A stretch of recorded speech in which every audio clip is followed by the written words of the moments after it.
Magandang araw po sa inyong lahat. Nandito na naman po ako sa paglalahad ng kakaibang kwento ng magpinsang sinubok ng pagkakataon. Dahil isang misteryosong sakit ang kumalat sa buong baryo ng San Banis. Dahil sa nangyari ay makikilala nila ang isang matandang ermitanyo na si Lolo Gastor na magbibigay sa kanila ng isang kakaibang mutya. Magkakaroon sila ng isang mahalagang misyon na kailangan nilang tuparin. Paano nila matatalo ang lumalakas na puwersa ng kadiliman? Ano ang matutuklasan nilang lihim sa pagkatao ng pinuno ng mga aswang? Sama-sama po nating pakinggan ang buhay at pakikipagsapalaran ni Honesto at Gabriel, ang magpinsan na pinagkalooban ng mutya ng nag-aapoy na alitaptap. Ngunit bago po ang lahat mga idol, huwag po nating kalimutang mag-subscribe at i-hit ang notification bell sa aking YouTube channel na The Voice Addict at Apong Isaac para sa mas marami pang makapigil hiningang kwentong aswang at katatakutan mula sa mundo ng kababalaghan. Umpisahan na po natin ang kwento. Kuya Honesto, sandali! Sama ako! Kuya, sandali lang! Pambihira naman oo. Bakit sumusunod ka pa? Pagkagalitan na naman ako ni Tio Sergio yan eh. Umuwi ka na lang. Huwag ka na sumama sa akin. Kuya naman eh, sama ako sa'yo. May dala akong pamain oh. Ito oh. Ano naman ngayon kung may dala kang pamain? Basta umuwi ka na sa bahay. Huwag ka na sumama. Ako tigil-tigilan mo ako, Gabriel ha. At kapag ako napagalitan na naman ni Chong dahil sa'yo, sinasabi ko sa'yo tatamaan ka talaga sa akin. Tandaan mo yan. Tigas-tigas ng ulo mo. Pati ako nadadamay sa'yo. Hindi naman malalaman ni tatay eh. Tulog na siya nang umalis ako. Akala ko ba palagi tayong magkasamang mamimingwit ng isda? Bakit naman pinapaalis mo ako ngayon, kuya? Huwag mo naman akong ipagtabo yan oh. Bakit hindi kita pagtatabuyan? Palagi na lamang akong pinapagalitan ni Tio Sergio. Hindi ba alam na pati ako pinagbabawalan na rin na pumunta sa gubat? Ayokong palagi na lamang ako nag-aalala na baka kung isasama kita mapagalitan na naman ako ni Tio Sergio. Nahihiya na rin naman akong palagi nasa sermonan ng dahil sa'yo.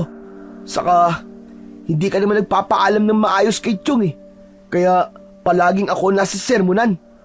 Sige na, umuwi ka na dun. Kung hindi, ako ang uuwi. Sige ka. Pero, malayo na to sa bahay natin, kuya.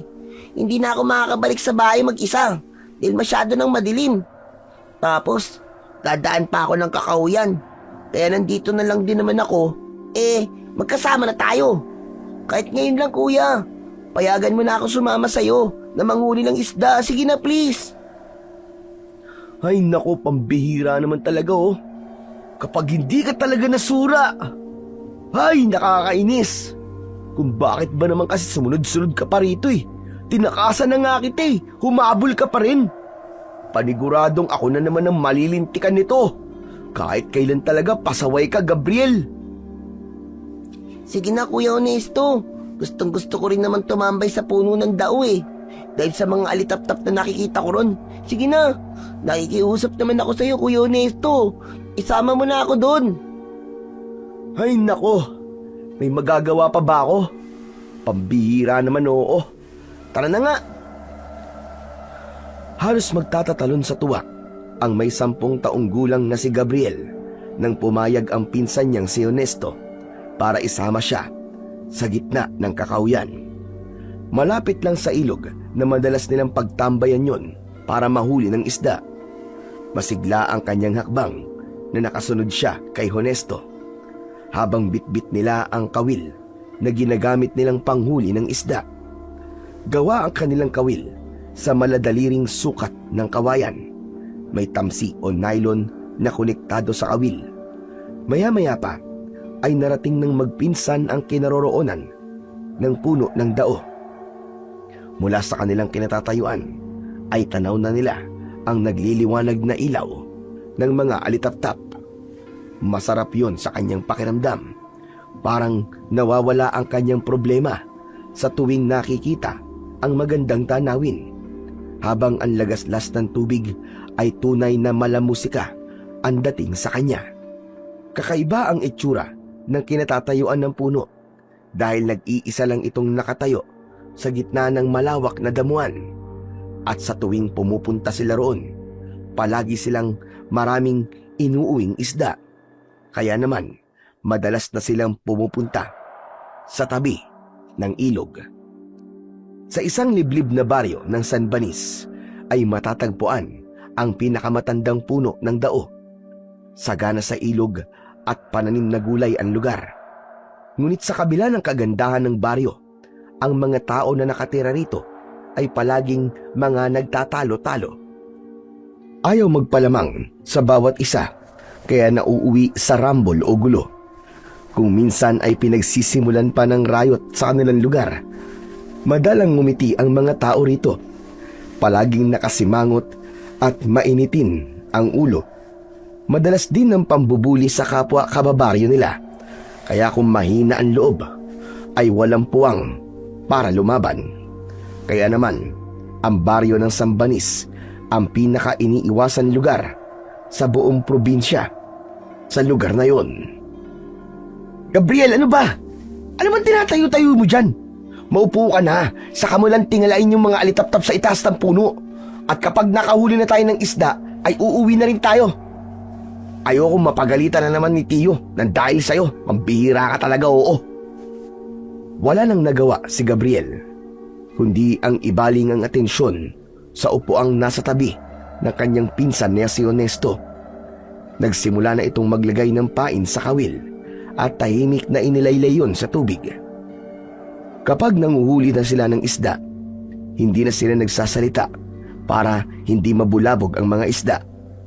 Kaya naman, gusto pa sanang magtanong ni Gabriel kay Honesto, ay nanatili na lamang siyang tahimik sa tabi nito. Maya-maya pa ay pumagitna na ang katahimikan sa kanilang paligid, habang ang tubig ay kumikislap dahil sa liwanag ng buwan. Ang kanila namang ilawang gasera ay pinatay nila dahil sapat na ang liwanag na nanggagaling sa ilaw ng maraming alitap-tap. Ang may 15 taong gulang na si Honesto ay ulila na sa mga magulang. Nagbigti ang nanay ni Honesto na si Aling Salvi dahil hindi nito nakayanan ang panlalait ng mga tao sa pagiging dalagang ina nito, habang ang ama nito na hindi na nakilala ni Honesto ay napabalitang namatay nang dahil sa pagkalat ng balitang isa itong aswang. Biktima ang mga magulang ni Honesto ng pambubuli ng mga tao sa kanilang lugar.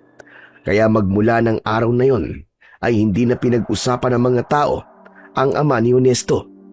Kaya naman, ang ama ni Gabriel na si Mang Sergio ang umampon sa kanyang pinsan at itinuring ni Gabriel na para niya ng tunay na kapatid. Mabait at mapagmahal na kuya si Honesto, kaya't naging malapit sila sa isa't isa, dahilan upang palaging nakikita silang magkasama. Isa sa naging libangan ng magpinsan ang mamingwit ng isda sa ilog na malapit sa puno ng dao. Nagulat na lang si Gabriel sa masayang sigaw ni Honesto habang hawak ang tamsing nakahuli sa isda. Uy, uy, uy! May huli na ako! Ang astig naman! Ang laki ng huli kong isda! Matutuwa na naman ito si Tia Milen at Tio Sergio. Paborito nila to eh. Parang naaamoy ko ngayon ang swerte ah. Hindi may tago ang bakas na tuwa sa muka ni Honesto habang pinagmamasdan ang nagpupumiglas na isdang dalag. Tumayo si Honesto at inilagay ang huli nilang isda sa dala nilang basket, habang si Gabriel naman ay wala pa ring nahuhuling isda. Tila nang aasar na sinulyapan siya ni Honesto. Ayos lang yan, Gabriel. Baka mamaya may sisibad na rin na isda sa kawil mo. Maghintay ka lang. Una-una lang naman yan eh. Kuya Honesto, ayos lang sa akin na wala pa ako nahuhuli. Ang mahalaga masaya ako na makita ka nakahuli ng isda. Palagi mo nalang inaalala ang mga magulang ko.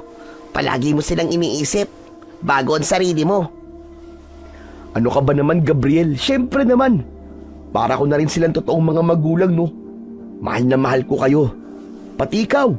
Kahit minsan matigas ng sobra ang ulo mo. Palagi akong napapagalitan ng dahil sa'yo.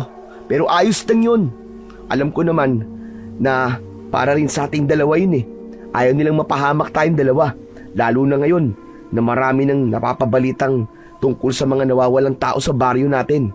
Walang pinipili. Bata, matanda at mga babae. Lahat naglalaho na parang bula. Kaya nga sa tuwing nasisermonan nila ako, hindi ko maiwasan ang hindi makaramdam ng hiya. Dahil mabait sila sa akin At nararamdaman kong mahal na mahal nila ako na parang tunay nilang anak. Kaya pasensya ka na kanina kung pati ikaw nasigawan ko. Ano ka ba naman, kuya? Ayos lang yun. Alam ko naman na mali yung ginawa ko Pero bakit nga kaya maraming nawawalang mga tao sa baryo natin, no? Saan kaya sila napupunta? Buhay pa kaya sila? Malay ko. Kasi pati si Kapitan walang nagagawa para mabawasan ang mga taong nawawala. Sa palagay ko, may mga atraso sila. Malay mo, may tao lang na nagalit sa kanila, kaya't gumaganti. Katulad ng madalas natin nababalitaan, yung dinudukot at pinapatay. Dinadala sa kung saan. Tapos, kapag lumipas ng maraming taon, saka lilitaw yung tao. At aaminin nila na sila ang pumatay. Parang ganun. Pero may bata rin na nawawala Kuya Ernesto. Bakit naman pati mga batang walang muwang idinadamay nila? Ang sama naman nila. Ang mga batang nawawala, iba naman ang dahilan nun. Sila naman ang mga katulad natin. Mga batang matitigas ang ulo. Kuya naman yan ka na naman Parang alam ko na kung saan na naman mapupunta tong usapan natin na to Sus, manghuli ka na nga lang ng isda. Ikaw kasi tanong ka ng tanong O ano, may dala ka bang tubig? Bigla ako nauhaw Nandun kuya, sa loob ng dala kong basket. Katabi ng mga pain natin na bulate. Ano ka mo, bulate? Ano ba naman yan? Nakakadiri naman ang sinasabi mo. Tinabi mo pa talaga sa tubig natin. Anak ng... Ay, di bali na nga lang. Nawalan na ako ng gana Ikaw naman, nandiri ka pa sa lagay na yan. Matagal na natin ginagawa to, ang magpain ng bulate sa isda. Diba? Malinis naman yan Kahit na, pambihira ka talaga. Bigla tuloy ako naglaway sa mga sinabi mo Ay, nako, manghuli na nga lang ng isda. Napapangiti na lamang na muling ibinaling ni Gabriel ang kanyang paningin sa ilog. Ngunit magkasabay silang napalingon sa pinanggalingan ng ingay na parang naputol na sanga ng kahoy. Kasunod ng paglitaw ng isang aninong papalapit sa kanilang kinaroroonan. Muntik humiwalay ang kanilang kaluluwa sa katawan nang makita ang isang matandang lalaki. Maputi ang mahaba nitong saya na halos lumapat na sa lupa. May hawak itong tungkod na kahoy. Nakalugay ang mahaba nitong kulay puting buhok, balbas at bigote na halos tumaklob na sa mukha nito. Butil-butil ang pawis sa noo nito at habol ang sariling hininga. Walang sapin ng paa habang nakabaluktot ang katawan na parabang nanggaling sa malayong paglalakad. Kuya, nakakatakot naman ang itsura ng matanda. Tignan mo. Tumigil ka nga.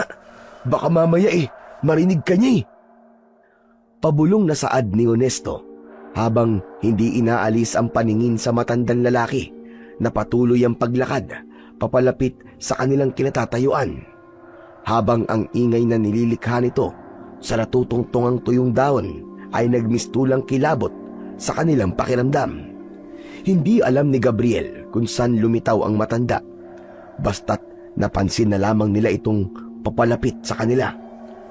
Halos magkalapit sila ng mukha ni Ernesto dahil sa pagkakayakapan nilang dalawa. Takot na takot sila sa matanda. Nang tuluyan na itong nakalapit sa kanila, ay bigla itong nagsalita. Magandang gabi mga iyo. Huwag kayong matakot. Maaari bang makahingi ng tubig sa inyo? Uhaw na ako mula sa malayo kong paglalakbay. Si Gabriel ang unang nakabawi sa takot at bumitaw siya sa pagkakahawak sa kamay ni Honesto. Tumayo sila ng tuwid at hinarap nila ang matanda na sa tingin nila ay edad 75 taong gulang. May tubig po kaming dala, Lolo. Nasa basket po. Saglit lang po. Ikukuha ko po kayo. Huwag kayong matakot sa akin. Nararamdaman kong nag-aalala kayo na baka isa akong masamang tao.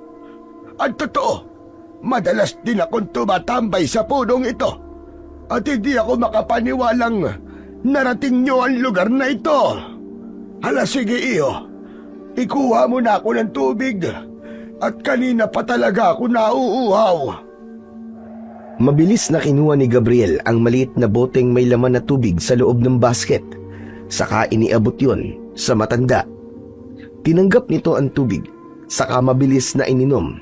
Pagkatapos ay ibinalik yon kay Gabriel. Itinabi niya ulit yon sa basket at natitigilang pinagmasdan ang matandang lalaki. Naupo ito sa bangkitong upuan ni Honesto, saka bumuntong hininga at tumanaw sa malayo. Wala nang ang nagawa ang magpinsan, kundi ang pakiramdaman ng kilos ng bagong dating na matanda. Palagi ko kayong nakikita sa lugar na ito. Bihira lang ang mga tao na nakakaalam sa bahaging ito ng kakauyan. Malapalaisong lugar na hindi madalas puntahan ng mga tao. Imbis na gulo at pakikipag-away sa kapwa. At dapat sana nilang pairalin ay pangalagaan na lamang ang kagubatan at ang buong baryo. Ang baryong walang ngiti. Yun ang ibig sabihin ng San Banis. Walang kasimbangi sa mga taong nakatira rito. Kaya masaya ko natagpuan ko kayo rito. Bakit po, Lo? Sino po ba kayo? Bakit niyo po sinasabi sa amin ng mga bagay na yan? Dahil ang lugar na ito ay mahaharap sa matinding pagsubok. Kailangan ng mga bagong tagapagligtas na lalaban sa kampo ng kadiliman. At mukhang natagpuan ko na sila, ang mga bagong tagapangalaga. Lolo Gastor, yan ang pangalan ko, mga iyo. Teka po, tagapagligtas? Tangapangalaga? Hindi po namin kayo maintindihan, Lolo eh.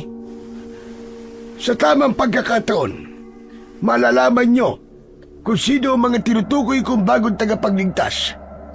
Ang sino mang mga batang nakakakita sa punong ito.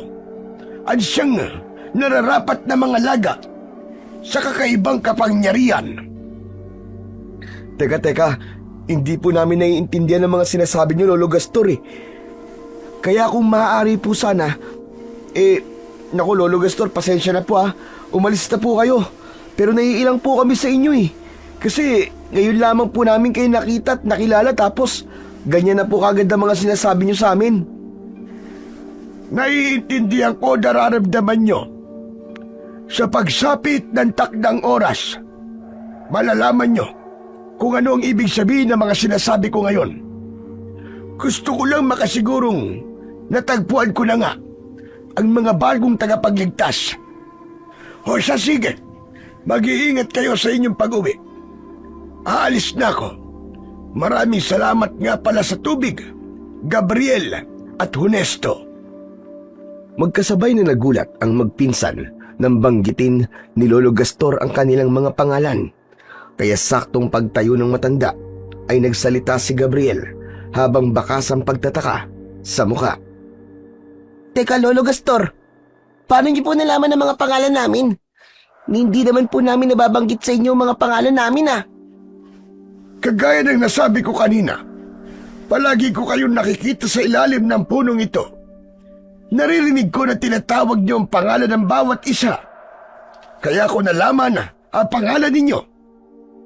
Hindi na nakapagsalita sina Honesto at Gabriel nang umalis ang matanda.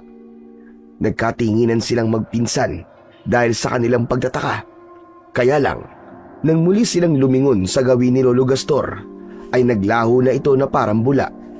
Nawala ito sa kanilang paningin. Sinubukan ni Gabriel na luminga sa paligid ng kanilang kinatatayuan, ngunit wala silang napansin kung saan dumaan ang matanda. Dala ng matinding takot, ubod lakas, silang napasigaw at naiwan ang kanilang mga gamit sa gilid ng ilog. Ay! May multo, kuya! Takbo na, may multo! Diyos ko! Takbo! Bilisan mo, Gabriel! Takbo! Bilisan mo! Hindi maintindihan ng magpinsan kung saan sila pupunta.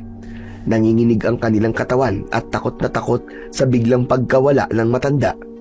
Nagtaasan ang mga balahibo nila sa katawan na hindi halos lumapat ang kanilang mga paa sa lupa. Hindi na nila nilingon ang kinaroroonan ng punong pinanggalingan nila. Ang mahalaga ay makaalis sila sa lugar na yon. Ngunit pagsapit nila sa gitna ng kakahuyan ay hindi na nila matandaan kung saan ang daan pabalik. Mas lalo lang gumapang ang takot sa buo nilang katawan. Kuya, ano to? Saan tayo pupunta ngayon? Hindi ko mahanap ang daan papunta sa bahay natin. Naliligaw na yata tayo. Ay nako, sandali lang, huwag ka nga munang maingay. Lalo ako naguguluhan sa'yo eh. Hindi ako makapag-isip ng maayos eh. Ang ingay-ingay mo. Pambihira naman yan, oo. Sino ba kasi yung matandang yun? Nakakakilabot naman. Hindi kaya ang matandang yun ang nangunguha ng bata, Kuya Honesto? Diyos ko, nakakatakot naman. Umuwi na tayo, kuya, tara na. Oo na, huwag ka na muna magsalita. Tulungan mo na lang ako mag-isip. Taglit na naghari ang katahimikan sa magpinsan habang inililinga ang kanilang paningin sa paligid. Maya-maya pa ay narinig nila ang tila malakas na pagtawa ng isang nilalang na nagtatago sa ilalim na bahagi ng kakahuyan. Kuya, ano yun? Pinagtatawanan tayo. Pinaglalaroan yata tayo ng matanda kanina, kuya. Yung boses na naririnig natin ay hindi pag-aari ng boses ng matanda. Saka, kakaiba ang tunog. Parang nakakakilabot na tila dumadaan sa ilalim ng lupa. Kuya, ano ba? Wala namang ganyan, ano? Parang tinatakot mo na ako niyan eh. Tuluyan nang hindi nakagalaw sa kinatatayuan ang magpinsan. Nang mula sa kanilang kinaroroonan ay nakita nila ang isang nilalang na may kulubot na balat. Nilalantakan nito ang katawan ng kawawang usa. Habang hindi napapansin ang kanilang presensya, winawakwak ng nilalang ang tiyan ng hayop at bawat pagnasab nito sa katawan ng usa ay tumitingala ito sa langit. Tila tumatawa ito ng matinis na masakit sa kanilang pandinig. Nanginginig ang buong katawan ng dalawa na hindi inaalis ang tingin sa nilalang na abala pa rin sa paglantak sa karne ng hayop. Ngunit sa muling pagkagat ng aswang sa leeg ng usa, ay bigla itong tumigil sa ginagawa. Napatingin ito sa gawin nila. Pakiramdam ni Gabriel ay hindi na siya humihinga ng mga sandaling yon. Tila tumigil ang pagtakbo ng oras nang magtama ang kanilang paningin. Tumindig ang halimaw at kitang-kita nila ang namumulan nitong mga mata na tila nagbabagang apoy. Nakangisi itong humahakbang papalapit sa kanilang kinaroroonan. Tumutulo din ang malapot na dugo ng hayop sa bibig ng aswang. Sa pag-alingaw-ngaw ng tawa nito sa buong kagubatan, tumaklob ang labi ng nilalang sa mukha nito. Dahilan para magkaroon sila ng pagkakataong tumakbo para makatakas. Takbo, Gabriel! Takbo! Bilisan mo! Takbo! Halos mabingi sila sa pagsigaw dahil sa labis na takot. Habang tumatakbo, ay narinig nila ang muling pagtawa ng nilalang. Kaya naman, hindi na sila nagdalawang isip na sumigaw at tumingi ng tulong. Kaya lang, ay bigla silang napatigil sa pagtakbo nang harangan naman sila ng isa pang nilalang na may dala ng isang pamilyar na aso. Duguan at wasak ang tiyan ng hayop. Nakalaylay ang laman loob ng aso habang dilat ang mga mata. Puchi! Kuya, si Puchi! Pinatay ng aswang! Pinatay mo ang alaga akong aso! Magbabayad ka, galimaw ka! Hayop ka! Hindi na napigilan pa ni Gabriel ang bugso ng kanyang damdamin. Nang makita ang kanyang alagang aso na si Puchi, hindi niya namalayan na sumunod ito sa kanya, kaya ito ang ginawang gabian ng nilalang na panay ang tawa. At dahil natatakluban ng labi ang mga mata nito, tinamaan ng suntok ni Gabriel ang maselang bahagi ng katawan ng aswang. Nabitiwan ito ang wala ng buhay na asong si Puchi, kaya nagwala sa galit ang nilalang at nagtawag pa yun ng mga kasama sa pamamagitan ng malakas nitong pagtawa.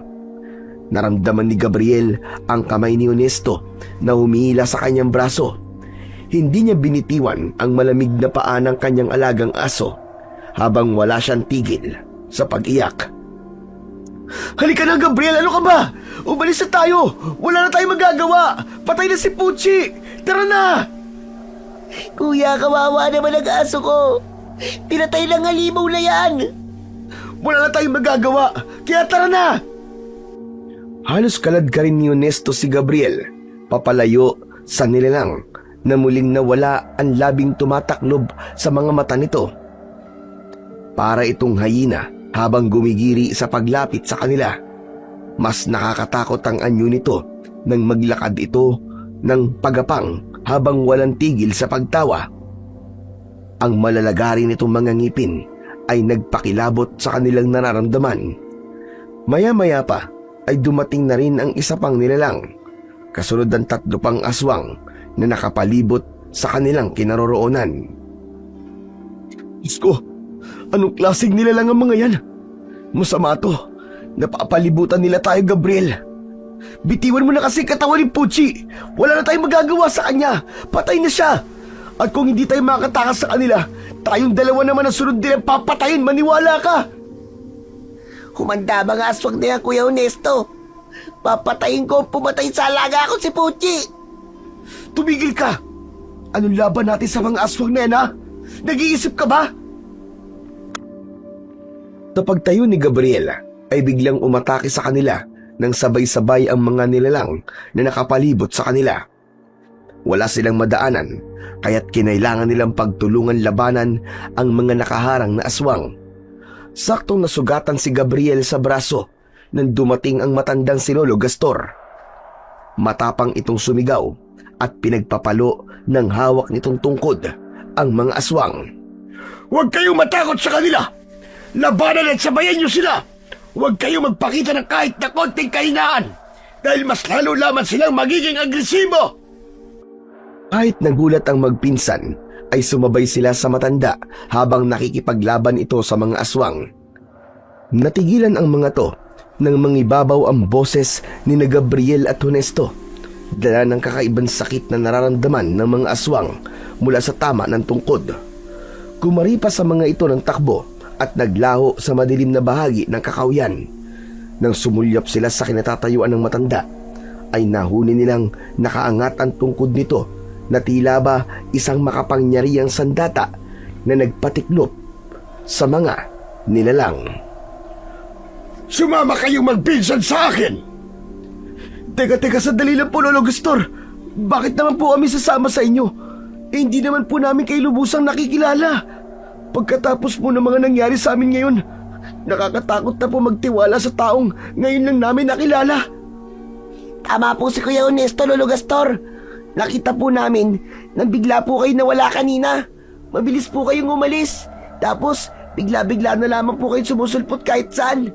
Nang dahil po sa mga sinabi nyo kanina, bigla na lamang po kaming inatake ng mga aswang. At pati po ang alaga ko si Puchi, pinatay po ng nilalang na yun. Magtiwala kayo, Honesto, Gabriel. Hindi ako ang dahilan kung bakit biglang nagpakita ang mga aswang. Wala akong gagawing masama sa inyo. May nais lamang akong ipagkaloob sa inyong dalawa dahil nasisiguro kong kayo nga ang matagal ko nang hinihintay. Kaya sumama muna kayo sa akin at mangangako kong walang mangyayaring masama sa inyo. Pero Saan po ba tayo pupunta, Lolo Gastor? Saan niyo po kami dadalhin? Pupunta tayo sa lugar kung saan ko kayo unang nakita. Sa kinaroroonan ng puno ng dao. Kaya halika na kayo. Kailangan malaman ninyong nakatakdang mangyari sa darating na mga araw ang muling paglaganap ng malaking suliranin sa baryong ito. Dala sa sinabi ng matanda, ay nag-aalalang nagkatinginan ang magpinsan. Hindi nila alam kung ano ang gagawin, kung sasama ba sila sa matanda o hindi. Kuya, iniligtas tayo ni Lolo Gastor. Wala naman sigurong masama kung magtitiwala tayo sa kanya. Pero baka kanina pa tayo nahanap ni Tio Sergio. Baka nag-aalala na siya sa atin. Hindi naman siguro tayo magtatagal doon, kuya. Gusto ko lang malaman kung ano bang klaseng nilalang ang pumatay sa alaga ko si Pucci. Gusto ko rin malaman kung ano ang bagay na gusto niyang ipagkaloob sa atin. Sa tingin ko nagsasabi naman siya ng totoo, kuya Natigil sa pag-uusap ang dalawa nang marinig nila ang boses ni Lolo Gastor. Tara na, umalis na tayo. Kailangan niyo magmadali dahil hindi tuluyang natakot o naitaboy natin ang mga aswang na umatake sa inyo kanina. Natitiyak kong babalik sila. Tuluyan na ngang natakot sina Honesto at Gabriel sa sinabing yun ng matanda. Mabilis na humabol silang dalawa sa paglalakad ng matanda. Ilang minuto lang ang itinagal ng kanilang paglalakad at muli nilang narating ang kinaroroonan ng puno ng dao. Nagkalat ang kanilang mga gamit sa lupa at napansin ni Gabriel na gumagalaw ang kanyang kawil. Kaya naman, mabilis na tumakbo si Gabriel papunta sa tabing ilog. Tuwang-tuwa siya at sabik na iniangat ang kawayan. Ngunit nadismaya siya nang makita ang isang maliit na pagong. Hindi napigilan ni Honesto ang hindi matawa sa reaksyon ng muka ni Gabriel. Kaya naman, dala ng inis, ay inihagis niya ang kanyang kawil sa mismong ilog. Hindi na rin maitago ng matanda ang tuwa sa nakikitang asaran ng magpinsan. Hindi nagtagal ay muling nagsalita si Lolo Gastor. Naniniwala ba kayong ang nakikita ninyong puno ng dao ay kakaiba sa lahat ng mga punong nakatayo dito sa gubat? Sabay na napatingala sa itaas ng puno ang magpinsan, habang maliwanag nilang nakikita ang ilaw ng mga alitaptap. Muli silang sumulyap sa matandang nakatayo at hawak ang tungkod. Kayo lamang ang nakakakita sa maywagang punong yan. Isang palatandaan na sila mismo ang pumili sa inyong dalawa. Paano pong kami lang ang nakakakita sa punong yan, Lolo Gastor? Siya nga naman po, Lolo. Imposibleng kami lang pong nakakakita sa puno ng dao. Saka, sadya naman po normal lang naman ng mga alitaptap na lumilipad po sa itaas ng mga puno, di ba? Kaya't, paano po siyang naging kakaiba? Hindi nyo nga ako naiintindihan. Ang mga alitaptap na nakikita nyo ay isang uri ng mandirigmang nagbabantay sa mutya ng nag-aapoy na alitaptap. Kapag nakit nyo ang itaas ng puno ng dao, makikita nyo ang dalawang mutya na pinalilibutan ng maraming alitaptap. Lulukin yung dalawa ang makikita nyong hugis bilog na bato at magkakaroon kayo ng pinakamalakas na kapangyarihang tatalo sa mga aswang na bungis-ngis. Aswang na bungis-ngis? Saka, mutya nang nag-aapoy na alitap-tap? Ano po yun? Aswang na bungis-ngis ang tawag sa mga aswang na muntik nang umatake sa inyong dalawa. Mapanganib ang kagat nila dahil kaya nilang manghawa ng tao sa pamamagitan ng kanilang laway. At sa loob lamang ng 2 o 1 araw, magiging isa ng ganap na aswang ang kanilang mga nagiging biktima. Sinasabi ko to sa inyo upang tulungan akong sugpuin ang pamiminsala ng pinuno ng mga aswang sa lugar na ito. Pero, bakit po kami, Lolo Gastor? Dahil busilak ang inyong mga puso, karapat-dapat kayo para sa mutya. Natatakot po ako, lalo na nang masaksiyan namin ang aswang kanina. bigla po kaming nag-alala na baka sa pagtanggap po namin sa mutya ay lalo lamang pong mapahamak ang mga mahal namin sa buhay. Kahit walang mutya, darating ang araw na malalagay din sila sa panganib. Kaya habang maaga papigilan niyo sila. Isang panganib ba nagbabadyang kubalat sa baryong ito? Alam kong mahirap paniwalaan. Ngunit ang pagkakaroon lamang niyo ng kapangyarihan ang tatalo sa pinuno ng mga aswang. Yun po ba ang dahilan kung bakit nyo kami nilapitan para sabihin kakaiba ang punong ito para malaman din namin ang tungkol sa mutya? Tama ka, Gabriel. Alam kong hindi madaling paniwalaan ang mga sinasabi ko sa inyo ngayon.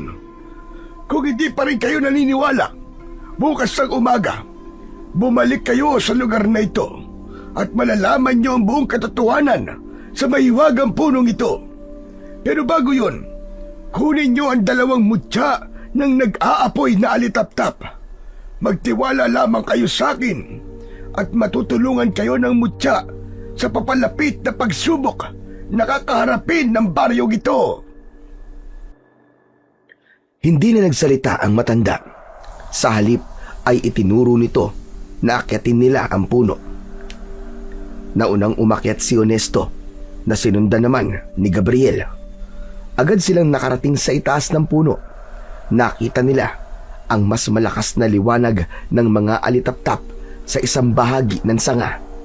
Magkasama nilang nilapitan ng kinaroroonan ng sinasabing mutya ng alitaptap. Kusang nawala ang mga nakaharang na mga insektong tumataklob sa nagliliwanag na mutya.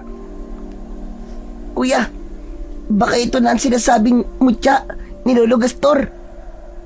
Nagdadalawang isip man ay hinawakan pa rin ng magpinsan ang nagliliwanag na mutya sa dulo ng sanga. Pakiramdam ni Gabriel ay nagkaroon sila ng kakaibang lakas ng katawan. Naghilom din ang sugat sa braso ni Gabriel kahit hindi pa man nila yun nilulunok. Magkakasunod din na bumaba ang dalawa, ngunit pagbaba nila ay wala na roon si Lolo Gastor. Pambihira naman kuya, palagi na lamang nawawalang matandang yun ah.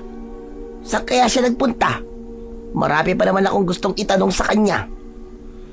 Ay naku naman, ano na ang gagawin natin sa mga mutyang to? Kuya, tingnan mo. Umaalis na ang mga alitaptap sa taas ng puno. Saan kaya sila pupunta ngayon?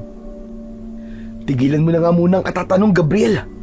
Sa palagay ko, kailangan na muna nating umuwi sa bahay. Bigla akong nag-alala kay Chong.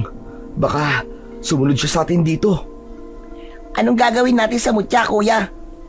Hindi ba't ang sabi ni Lolo Gastor, kailangan natin lunukin ng mutya? E di lunukin na natin. Pinagmasdan ni Gabriel ang mutya ng nag-aapoy na alitaptap sa kanyang palad. Saka nagpasyang lunukin ang bagay na yon. Pagkatapos ay si Honesto naman ang sumunod na lumunok sa mutya. Pareho silang natumba sa lupa.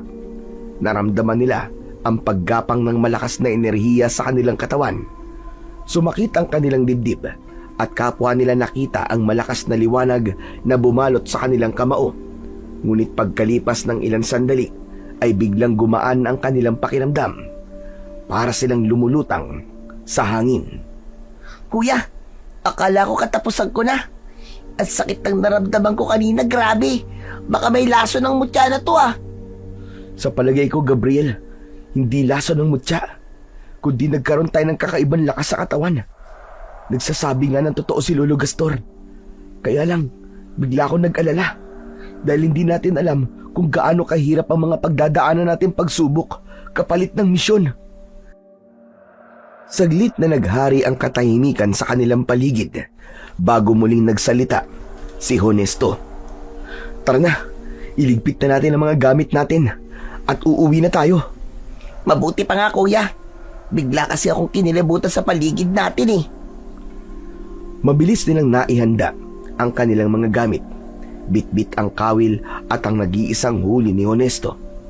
Ilang oras lang ang ginugol nila sa paglalakad nang marating nila ang kanilang bahay. Bumundol ang kaba sa kanilang dibdib nang makita nilang nakabukas ang ilaw na gasera sa kanilang balkonahe.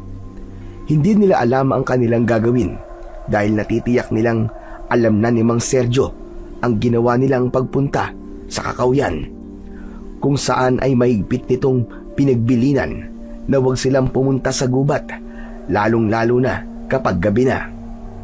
Pagbungad nila sa pintuan ay nagulat sila nang makitang nakatayo ang 55 taong gulang na si Mang Sergio. Naniningkit ang mga mata nitong namumula ang pisngi nang dahil sa labis na galit. Napansin din ni Gabriel ang kulay puting tela na nakabenda sa braso ng kanyang ama. Hindi siya makatingin dito kahit nasa tabi pa nito ang kanyang inang, si Aling Milen. Saan kayo nang galing na dalawa? Sabihin nyo nga.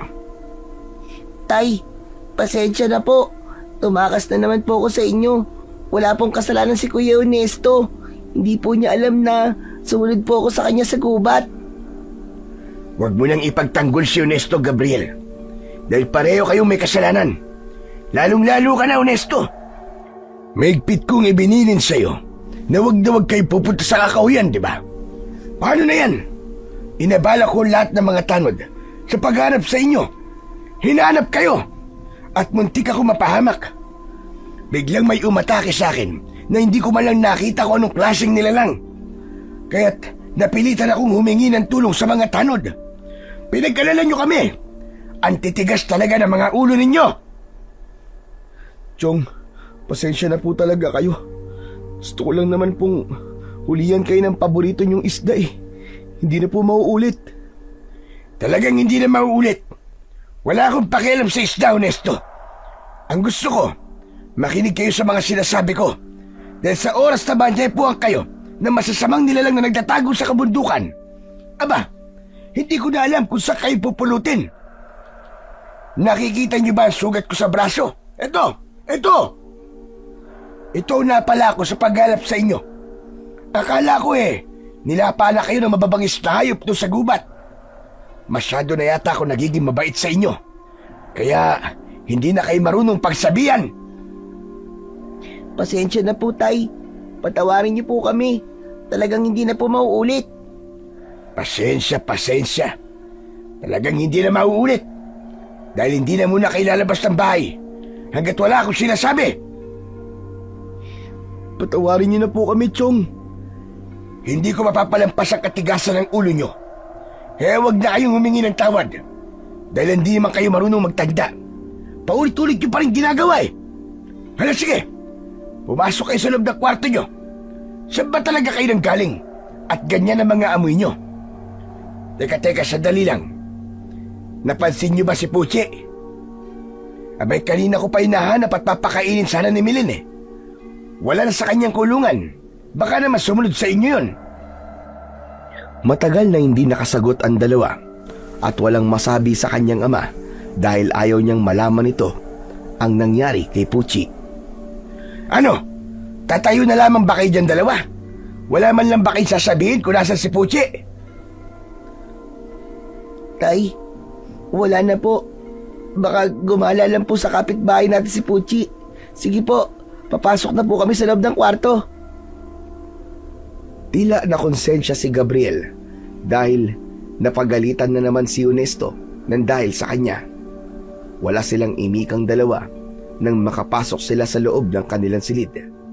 Hindi rin nila masabi kay Mang Sergio ang totoong nangyari sa alaga nilang aso.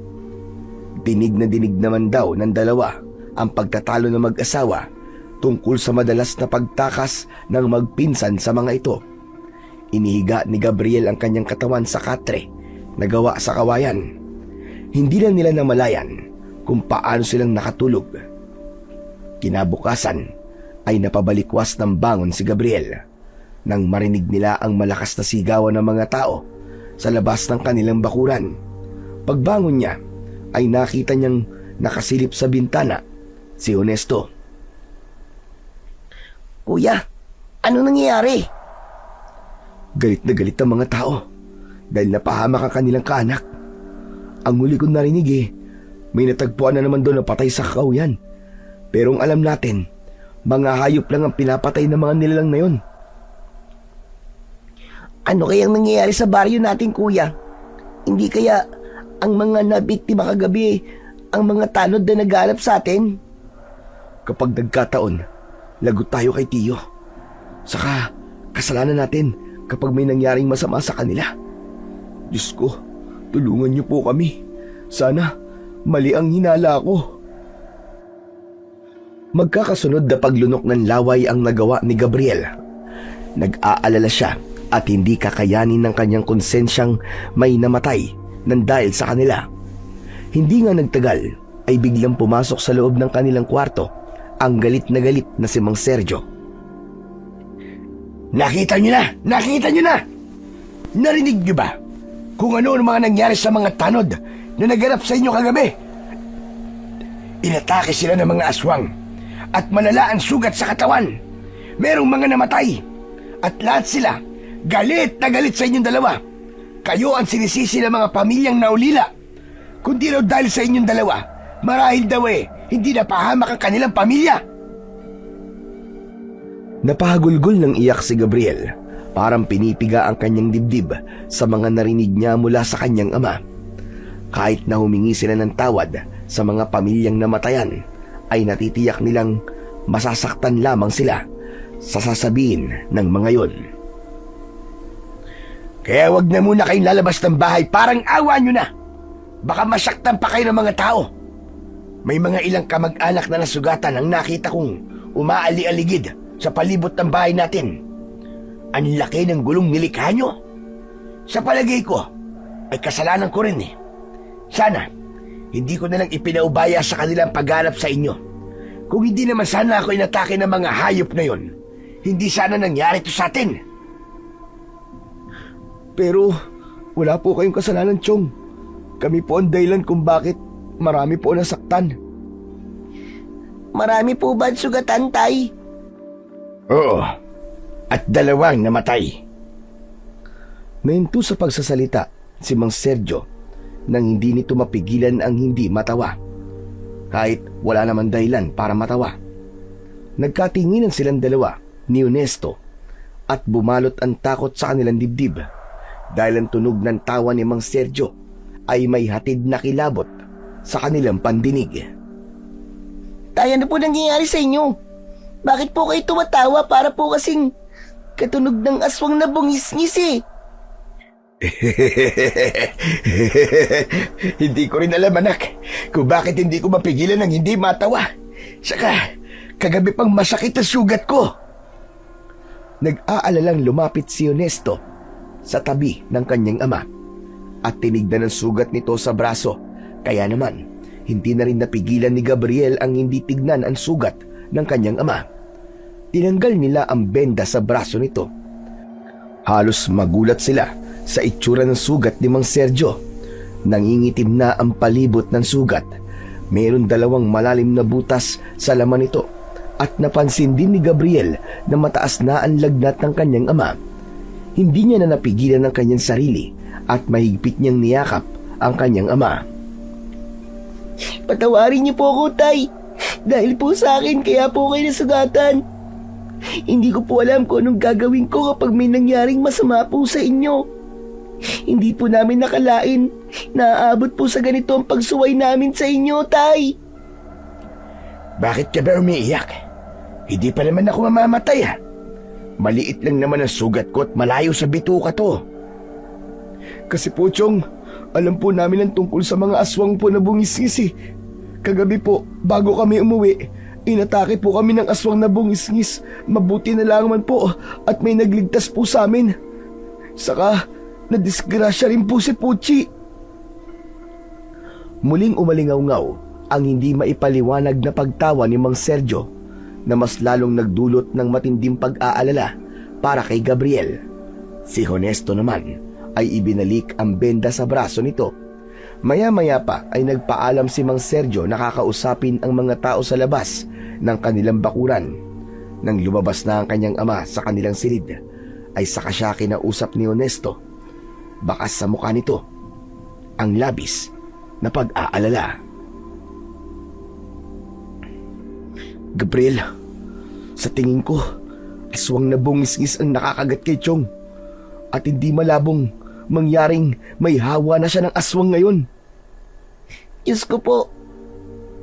Paano nagkaganito ang lahat, kuya? Paano nagkaroon tayo ng ganitong problema? Hindi kaya kamalasan ang dala ng mutya sa atin? Kailangan natin makausap si Lolo Gastor. Kailangan natin ang tulong niya.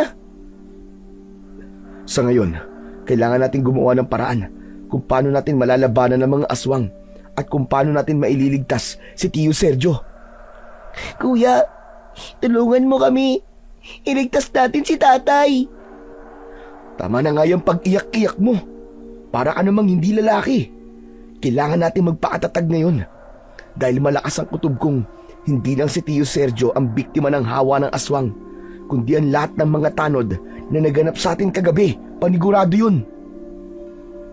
Kuya, anong gagawin natin ngayon? Susundin na muna natin ang utos ni Chong na huwag tayong lalabas ng bahay. Huwag na muna natin dagdagan ng paghihirap niya.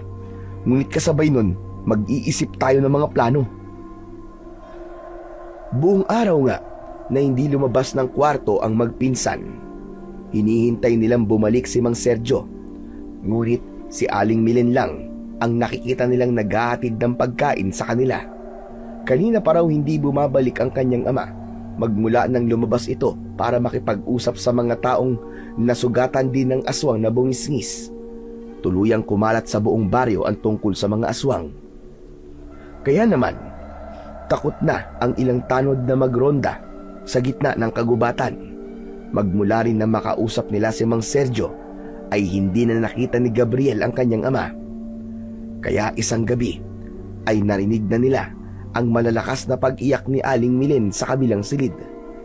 Hindi na nakatiis si Gabriel at nilapitan niya ang kanyang ina na nakaupo sa gilid ng katre. Nay, si tatay po. Bakit hindi ko na po siya nakikita? Tumingin ng masama sa kanya si Aling Milen. Baka sa mukha nito ang galit, lalo na nang mapadako ang paningin nito sa gawi ni Honesto na nasa kanyang likuran. Sinabi ng kanyang ina na 2 araw nang nawawala ang kanyang ama. Kaya naman, napasalampak ng upo si Gabriel sa sahig. Dinig na dinig niya ang sinabi ng kanyang ina na kung hindi raw matigas ang kanilang ulo, ay hindi raw mapapahamak si Mang Sergio. Sige na po, kasalanan ko na po. Ako na po ang dahilan. Ililigtas ko po si tatay, nay. At pagbabayaran ng mga aswang na yun, ang ganiwa nila sa tatay ko. Nang gabing yun, ay lumabas ng bahay sina Honesto at Gabriel para hanapin ang kanyang ama. Balak din nilang hanapin ang matandang nakakaalam sa aswang na bungisngis. Ngunit paglabas nila sa kanilang bahay, ay napansin nilang mga gising pa ang mga tao. Lahat ay tumatawa na tila hindi napipigilan ang sarili. Kuya, sumunod sila sa atin sa paglalakad. Tinalawawala sila sa kanilang mga sarili. Huwag ka magpapalat, ang alam natin na sumusunod sila. Basta't maglakad ka lang. Sa isang masukal na kagubatan sila humantong habang ang mga tao ay panay ang bulungan sa kanilang likuran. Kasunod ng pagtawa na may kilabot natid sa kanilang pandinig. Maya-maya pa ay biglang tumalsik sa kinatatayuan si Gabriel. Bumagsak siya sa lupa. Naramdaman niya ang masakit na pagtama ng kamao ng aswang sa kanyang tiyan. Si Honesto naman ay mabilis na nakaiwas sa muling pag-atake ng mga nilalang sa kanilang paligid. Nasaksiyan nila ang pagbabagong anyo ng mga taong nakasunod sa kanila. Nakalantad ang malalagari nitong mga ngipin, pati na ang malaki nitong bibig na halos tumaklob sa buong muka ng mga nilalang. Mabilis na bumangon si Gabriel at inatake ang mga kalaban. Isa-isang sinuntok ni Gabriel ang mga ito. Kasabay niya si Honesto na hindi napapansin ang kakaibang mga kilos nila. Isang malakas na pagsuntok ang ginawa ni Gabriel na tumama naman sa muka ng nilalang. Saka lamang niya napansin ang malaapoy na liwanag na bumalot sa kanilang kamay. Natunaw ang katawan ng mga kalaban, maging si Honesto na hindi makapaniwala sa nasasaksiyan ay muling ipinagpatuloy ang pakikipaglaban sa mga aswang na bungis-ngis. Napuno ng ingay ang buong kagubatan hanggang sa biglang tumahimik ang paligid at ang mga natitira ay ang nilalang na nakatayo sa kanilang harapan. Nagulat sila sa pagdating ng isang nilalang habang nakatingin sa kanilang dalawa ni Honesto. Mapupula ang mga mata nitong tumutulo ang malapot na laway. Subalit nakikilala nila ang suot nitong damit. Bumundol ang kaba at takot sa kanyang dibdib dahil ang aswang na makakalaban nila ay walang iba kundi si Mang Sergio. Tay! Tay, ikaw ba yan, Tay? Teka, sandali lang Gabriel. Huwag kang lalapit sa kanya. Hindi niya na tayo nakikilala. Hindi na siya si Tio Sergio. Hindi maaari. Alam ko nakikilala niya pa rin tayo, kuya. Tay, nakikilala niyo kami, di ba? Ako po to si Gabriel. Ako po ang anak niyo. Wala akong ibang kilala, kundi ang Panginoon ko. Kaya huwag na kayong lumaban. Ibigay niyo sa akin ang mutya. Gabriel, makinig ka. Hindi niya tayo nakikilala. Kaya mag-iingat ka. Balak niyang kunin ang mutya sa atin. Tay, makinig kayo. Labanan niyo ang epekto ng awa ng aswang sa inyo. Tay, nakikiusap ako. Imbis na makinig, ay biglang sumugod si Mang Sergio papalapit sa kanilang kinaroroonan habang panayang pagtawa nito na masakit sa kanilang tenga. Bawat pag-atake nito ay iniiwasan ni Honesto at Gabriel. Kaya naman may pagkakataon na kapag tinatamaan sila ng mahahaba nitong mga kuko ay doble ang sakit na nararamdaman ni Gabriel. Parang kutsilyo na paulit-ulit na sumasaksak sa kanyang dibdib. Bawat pagtingin niya sa kanyang ama ay tumutulo naman ang kanyang luha. Hindi nila maaaring gamitin ang kanilang kapangyarihan sa kanyang ama dahil kapag nagkamali sila, maaaring buhay nito ang magiging kapalit. Hindi tuloy maiwasan ni Gabriel ang hindi sumama ang loob sa matandang nagbigay sa kanila ng mutya, pati na sa kanyang sarili. Maya-maya pa ay tila napagod si Mang Sergio sa panay na pag-atake nito. Biglang dumating si Lolo Gastor. Hawak nito ang tungkod na ipinangharang sa nakayukong si Mang Sergio. Samantalahin niyo ang kanyang pagpapahinga. Hindi niyo siya kailangan labanan. Ang kailangan natin ay madalas siya sa ilog na madalas niyong tambayan. Hindi na naitago pa ni Gabriel ang galit para sa matanda. Masama ang tingin na sinalubong niya ng masasakit na salita si Lolo Gastor. Kasalanan niyo po ito. Kayo ang dahilan kung bakit kami nandito sa sitwasyon to. Ibalik niyo si tatay. Alisin niyo ang hawas ng aswang sa katawan niya. Hindi ito tamang oras para magsisiyan. Pero dapat mo lang malaman na ikaw, kayong dalawa, ang may kasalanan sa mga nangyayari sa inyong ama. At hindi ako ang dahilan kung bakit nangyayari ito sa inyo. Huwag kayong maghanap ng masisisi para lamang may sumalo sa mga kasalanan ninyo. Wala po kaming kasalanan. Nangyari po ito magmula nang makilala namin kayo ni Gabriel. Mangyayari pa rin ito kahit wala ako at ang mutya. Sa halip nandito lamang ako para tumulong sa inyo. Kung hindi kayo kikilos, lahat ng mga taong nakatira sa baryong ito ay magiging aswang na bungis-ngis. Isa itong salot at kayo lamang ang makakapigil sa nangyayaring ito. Magsasalita pa sana si Gabriel nang muling tumayo si Mang Sergio at inatake sila. Sumugod ito gamit ang kamay at naglakad ng pagapang. Dala ng matinding takot, mabilis na tumakbo ang magpinsan pati si Lolo Gastor. Nagpahabol sila sa aswang na si Mang Sergio papunta sa lugar na madalas nilang tambayan. Pagkakataon na nilang madala ang kanyang ama sa ilog. Mabilis ang takbo ng nilalang na halos hindi lumapat ang mga paa at kamay sa lupa. Patuloy ito sa pagbungis-ngis na para bang nagtatawag ng kasama. Ilang saglit lang ay narating nila ang kinaroroonan ng ilog. Tumigil sa pagtakbo at hinintay ang pagdating ni Mang Sergio. Huwag na kayong magmatigas. Ibigay niyo na sa akin ang mutya. Kailangan mahulog siya sa batis para mahugasan ang buo niyang katawan. Umisip kayo ng paraan kung paano siya mahuhulog sa ilog. Magtiwala kayo sa naiisip kong paraan. Matatanggal ang hawa ng aswang sa kanyang katawan. Wala nang nagawa si Gabriel kundi ang maniwala ulit sa sinasabi ni Lolo Gastor. Naisip niyang siya ang magsisilbing pain para mahuli sa bitag ang kanyang ama, habang si Honesto naman ay umikot sa likuran ni Mang Sergio at ito naman ang tutulak sa ama ni Gabriel. Pumwesto siya sa gilid ng ilog at sinigurado muna niyang nakahanda na rin si Honesto sa naiisip nilang gawin. Sige, kung gusto mo makuha ang mutya, dali, lumapit ka sa akin. Kunin mo! Talaga? Hindi ka nagbibiro? Kung ganun, ibigay mo sa akin ang aking mutya! Lumapit ka! Kunin mo sa kamay ko! Ipinakita ni Gabriel ang kanyang kamay at lumabas ang bolang apoy na nagliliyab sa liwanag. Lumawak ang pagkakangiti ng nilalang at tumaklob ang labi nito sa mga mata ng aswang. Nabalot ng takot ang dibdib ni Gabriel nang makita ang nakakatakot na anyo ng kanyang ama. Bilisan mo, lumapit ka! Kunin mo na sa akin ang mutya kung gusto mo! Tila gumana naman ang plano ni Gabriel.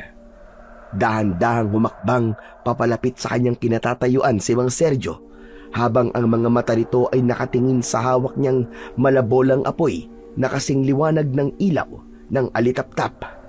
Maya-maya pa ay nagulat na lamang siya nang bigla itong tumakbo pasugod sa kanya.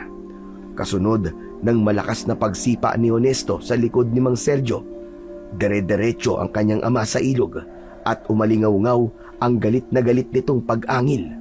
Pinagmasdan nilang dalawa ang nangyari kay Mang Sergio. Pagkalipas ng ilang sandali ay biglang umahon sa tubig ang kanyang ama. Nasaan ako? Bakit ako nandito? Tama nga! Nagtagumpay nga kayo, Gabriel! Natanggal ang hawa ng aswang sa katawan ni Sergio! Teka. Anong hawa ng aswang ang pinagsasasabi niyo, Lolo? Saka, bakit kasama mo ang anak ko? Sino ba kayo? Hindi na kailangan na malaman mo kung sino ako. Ang mahalaga ay ligtas ka na ngayon. Ngunit, hindi tuluyang gumaling sa hawa ng aswang. Dahil sa tuwing sasapit ang kabilugan ng buwan, ay malakas na puwersa ang tatawag sa iyo para kayo ay tipunin. Pansamantala lang ang pagkawala ng hawa ng aswang sa katawan mo. Teka. Ako? May hawa ng aswang? Paano nangyari yun? Tay, may hawa nga po kayo ng aswang dahil po sa kagat ng nilalang sa braso nyo. Muntik mo na po kaming patayin dahil hindi mo kami nakilala ni Kuya Honesto. Mabuti na lamang po at nadala po namin kayo sa ilog. Mabisang gamot ang tubig na umaagos sa direktang nilulubugan ng buwan. Kaya naman, natanggal nito pansamantala ang hawa ng aswang. Nagsisimula na ang mga aswang na bungis-ngis sa pag-aasik ng lagim sa baryo. Kung ganun, Lolo Gastor, paano po natin matatalo ang pinuno ng aswang na bungis-ngis? Hindi nga namin po siya nakikilala. Malakas ang kutob kong may malalim na dahilan ng pinuno ng mga aswang na bungis-ngis. Maaaring biktima rin ito ng kalupitan ng mga tao at naghihiganti lamang dahil sa mga nangyari sa kanya. Kung mapapansin nyo, lahat ng may hawa ng aswang ay hindi nila napipigilan ang kanilang pagtawa. Hindi ba't ang baryong ito ay magulo at walang puwang ang pagngiti? Kaya ginamit itong parusa upang magkaroon ng tunog na pagtawa ang buong baryo. Teka, sinasabi niyo po ba, Lolo Gastor, na dahil sa pagiging mainitin ng ulo ng mga tao dito, kaya naisip po ng pinuno ng aswang na ito ang gamiting parusa para sa kanyang paghihiganti, ganun po ba? Tama ka dyan, Honesto, natumbok mo. Kaya kailangan niyong kumilos. Kailangan mahanap ang kuta ng mga aswang na bungis-ngis. Natitiyak kong doon niyo matatagpuan ang pinuno ng aswang Pero, paano naman po namin malalaman kung nasan po ang kuta ng mga aswang, Lolo Gastor? Taktika at tamang plano. Ano ba ang gagawin niyo para manghuli ng isda? Hindi ba't gumagamit kayo ng pain? Napatingin na matanda sa gawi ng nakaupong si Mang Sergio. Parang naiintindihan ni na Gabriel at Honesto kung ano ang ibig sabihin ni Lolo Gastor. Teka, sandali lang ha. Bakit kayo sa akin nakatingin? Tama po ba ang inala ko? Si tatay po ang naiisip niyong gawing pain? Mismo. Dahil sa pagbilog ng buwan, tatawagin sila ng pinuno ng aswang. At sa pagkakataong yon, susundan natin si Sergio para dalhin tayo sa kuta nila. Natitiyak kong malapit nang magsagawa ng ritual ang pinuno ng aswang na bungis-ngis para sa kanyang paghihiganti. Hindi po ako sumasang-ayon sa gusto niyo po mangyari, Lolo Gastor. Paano po si Tio Sergio? Malalagay po siya sa panganib pag nagkataon. Tama po si Kuya Honesto, Lolo. Paano naman po ang tatay ko? Kaya nga nandun tayo para bantayan siya. Wala nang ibang paraan maliban sa pagpain sa inyong ama. Layunin natin na malaman kung saan sila nagtatago. Kapag nalaman na natin, magagawa rin ninyo silang atakihin at sa gubat pa lang mapipigilan na sila. Alam niyo bang kahit tinawag ng pinuno ng aswang ang kanyang alagad, ay yun din ang ngudyat para atakihin ang lahat ng mga taong nakatira sa baryo. Dadanak ang dugo at marami ang mamamatay. Tila may humarang na tinik sa lalamunan ni Gabriel nang marinig niya ang sinabi ng matanda. Ngunit mas lalo lamang siyang nag-alala para sa kanyang ama.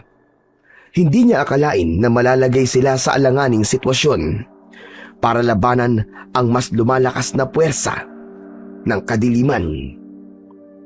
Paano po si tatay? Paano ko po siya may liligtas kung sakaling makaharap na namin ang pinuno ng aswang? Magtiwala lamang kayo sa kakayahan ninyo, pati na sa lakas ng inyong mutya. Sa ngayon, kailangan nyo maganda para sa nalalapit na pagsikat ng bilog na buwan. Si Mang Sergio naman ay hindi na nagsalita magmula nang marinig nito ang sinabi ni Lolo Gastor, habang si Honesto ay bakas din ng pag-aalala sa muka. Maya-maya pa ay nagpaalam na sila sa matanda na kailangan na muna nilang umuwi sa kanilang tahanan.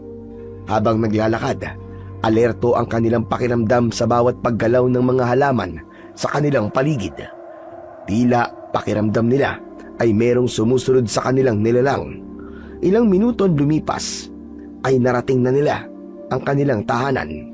Ngunit nagulat sila sa kanilang nadatnan. Nagkalat ang mga tao sa lupa, sugatan, ang iba naman ay umiiyak. Nanlalaki ang kanilang mga mata na nagkakatinginan dahil alam nilang walang kasama ang kanyang ina sa bahay. Mula sa labas ng kanilang bakuran ay dahan-dahang humakbang papalapit si Mang Sergio at Honesto. Samantalang si Gabriel ay halos hindi na humihinga dahil sa labis na pag-aalala. Nakabukas ang pintuan ng kanilang bahay at nagkalat ang mga gamit nila sa lupa. Indikasyong may naganap na komusyon sa harap ng kanilang tahanan. Hindi nga sila nagkamali nang tumambad sa kanilang paningin ang sugatang si Aling Milen. Halos mag-unahan ang mag-ama sa paglapit sa ginang. Umiiyak ito at kita ang mga kagat ng aswang sa binti at braso ng kanyang ina. Nay! Hindi ko po kayo dapat iniwan! Patawarin niyo po ako! Diyos ko, Milen, bakit nangyari ito sa'yo? Natuwa ang kanyang ina nang makita nito si Mang Sergio bago tuluyang nawalan ng malay. Mabuti na lamang at nagawa ng buhati ni Mang Sergio si Aling Milen para dalhin ito sa kwarto. Si Honesto ang nagsara ng pintuan at bintana nang maihanda ang kanilang mga kakailanganin sa panggagamot kay Aling Milen. Ay nakuyom na lang ni Gabriel ang kanyang kamao. Galit na galit siya sa mga aswang na nanakit sa kanyang ina at hindi malabong mangyari na magkaroon din ito ng hawa ng aswang na bungis-ngis. Lahat ay pinagsisihan ni Gabriel. Pakiramdam niya, sa kanya nagsimula ang lahat. Pagkalipas ng ilang araw ay nangyari na nga ang pinakahinihintay nila.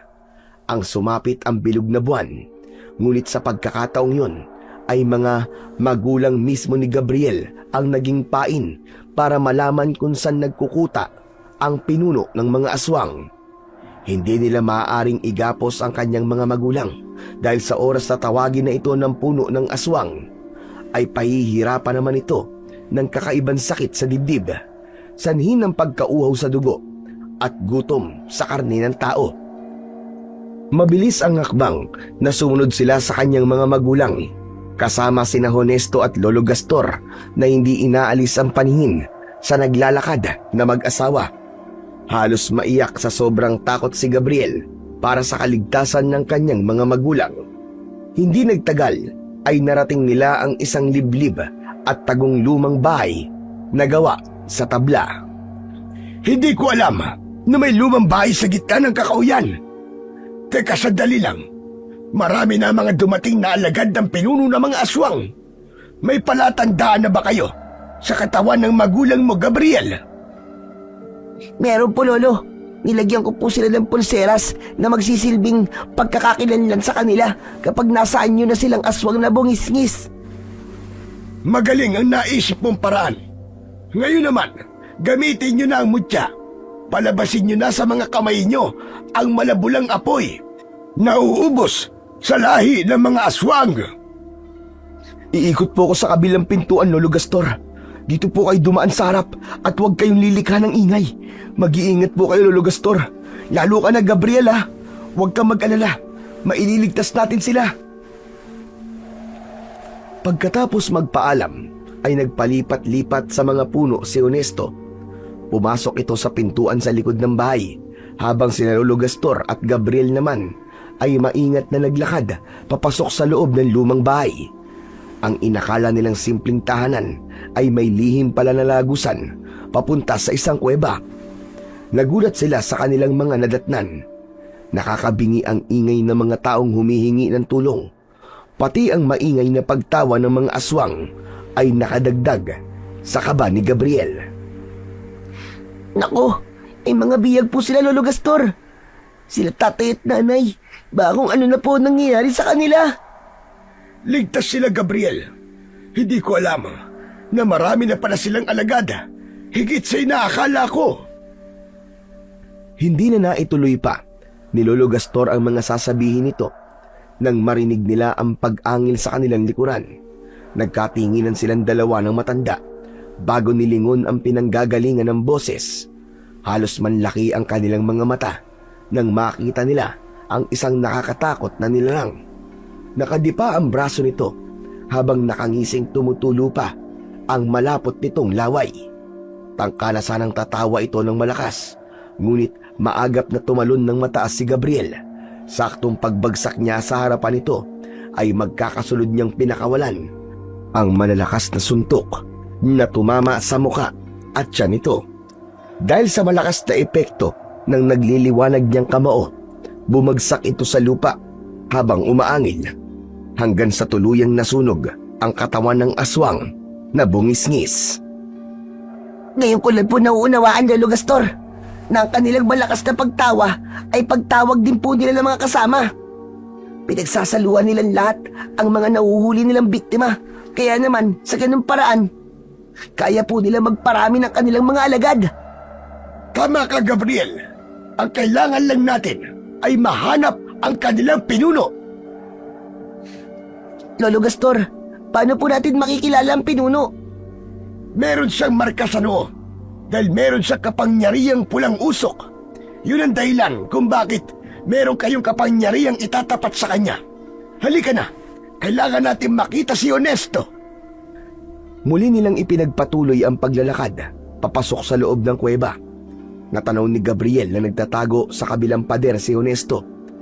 Isinenyas nito ang kinaroroonan ng kanyang mga magulang. Nang sundan ni Gabriel ang itinuturo ni Honesto, ay naagaw ng kanyang pansin ang lalaking may marka sa noo. Nakaangat ang mga braso nito habang ang kamay ay may hawak na makinis na bao. Nagsasagawa na ito ng ritual habang ang mga alagad nito ay nakaluhod at nakaharap sa lalaking nakatayo. Maya-maya pa ay ibinaba nito ang kamay saka tumawa ng malakas. Sa wakas, mapapasakin na rin ang mga buhay ninyo. Kayo naman ang magiging alipin ko. Matagal na panahon kong hinintay ang araw na ito. Ito na ang simula ng aking pag-iiganti. Mula sa kinaroroonan ni Gabriel at Lolo Gastor ay dinig na dinig nila ang malakas na pagtawa ng pinuno kasabay ng mga pagbungis-ngis ng mga aswang sa loob ng bulwagan. Habang sa kulungan naman na gawa sa bilog na kahoy ay humihingi ng tulong ang mga tao sa pag-asang may makakarinig sa mga ito. Napansin ni Gabriel na tila kilala ng mga biyag ang pinuno ng aswang. Tinatawag nila itong Armando.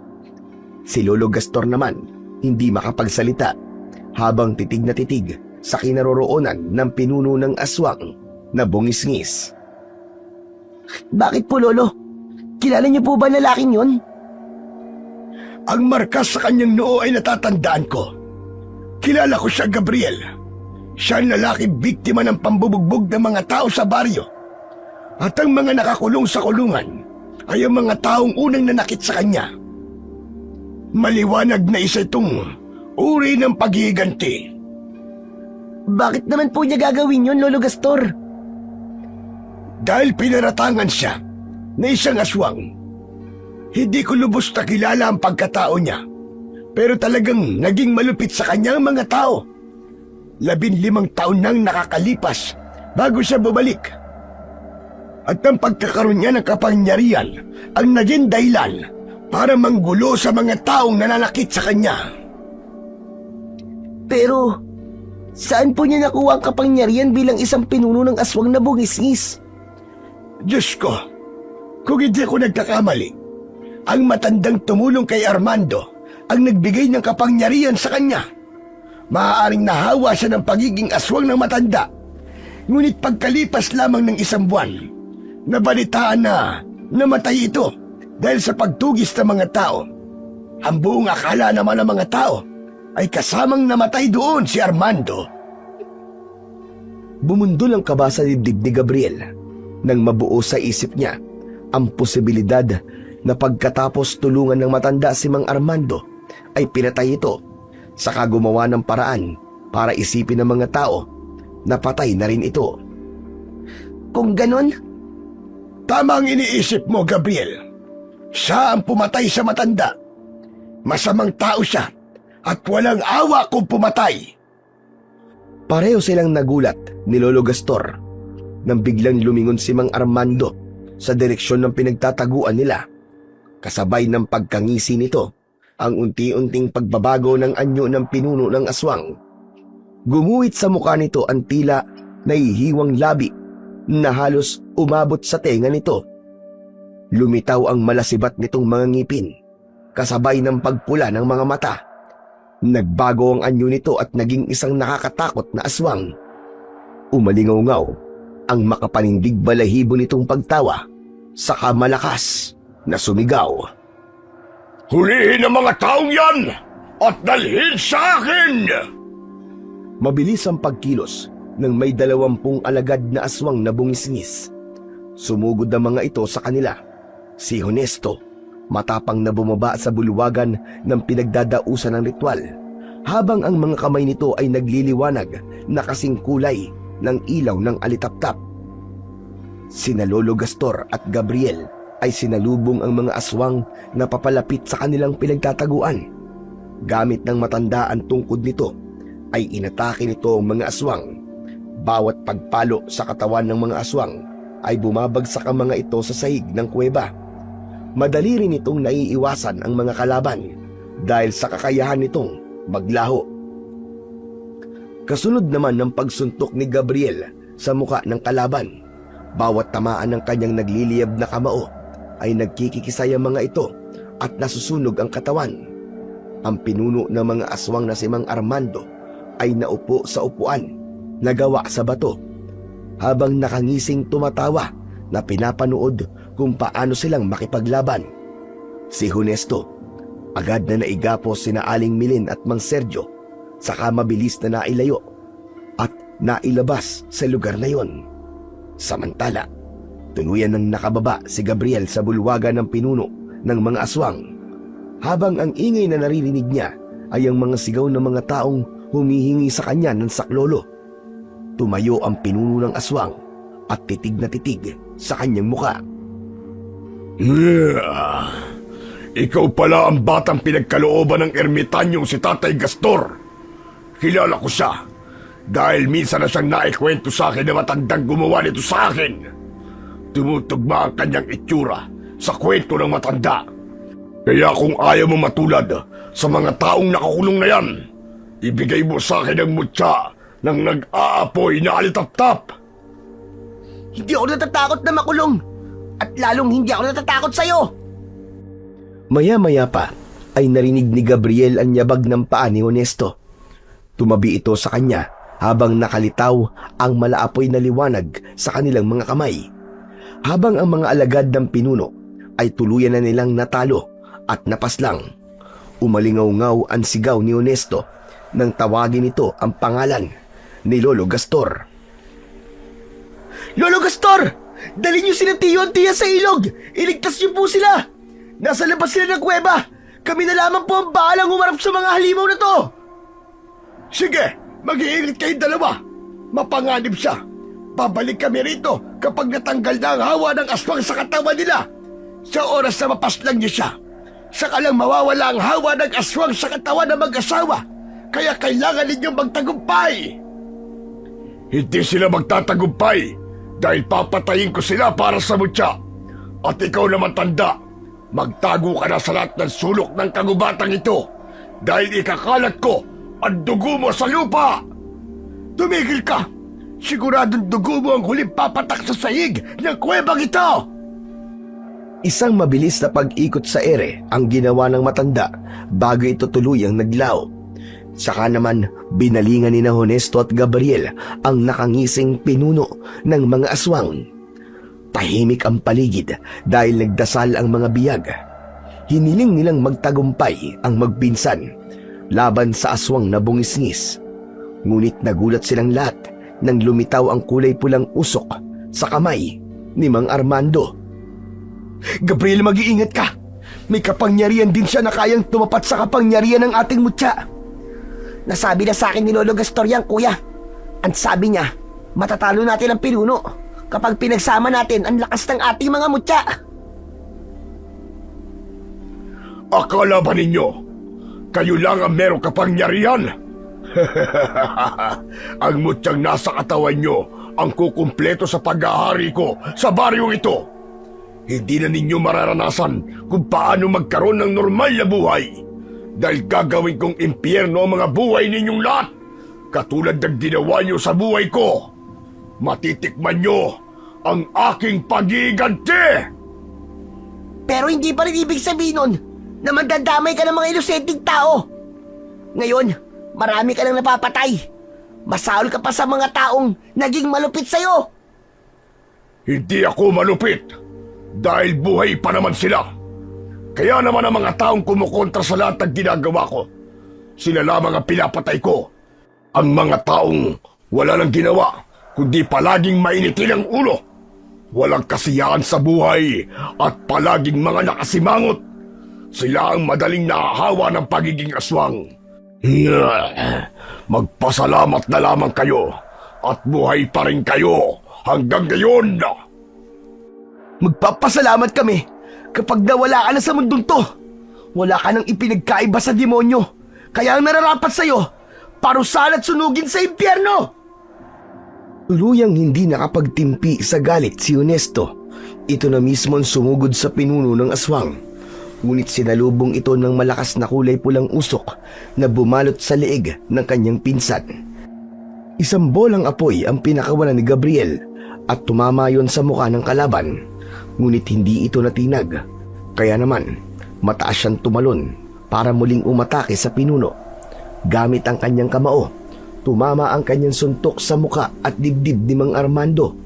Bahagya itong napaatras, kaya't nabitiwan ito si Honesto. Nang makita niyang bumagsak sa mabuhangin sahig ng kuweba si Honesto, muling ipinagpatuloy ni Gabriel ang kanyang pag-atake.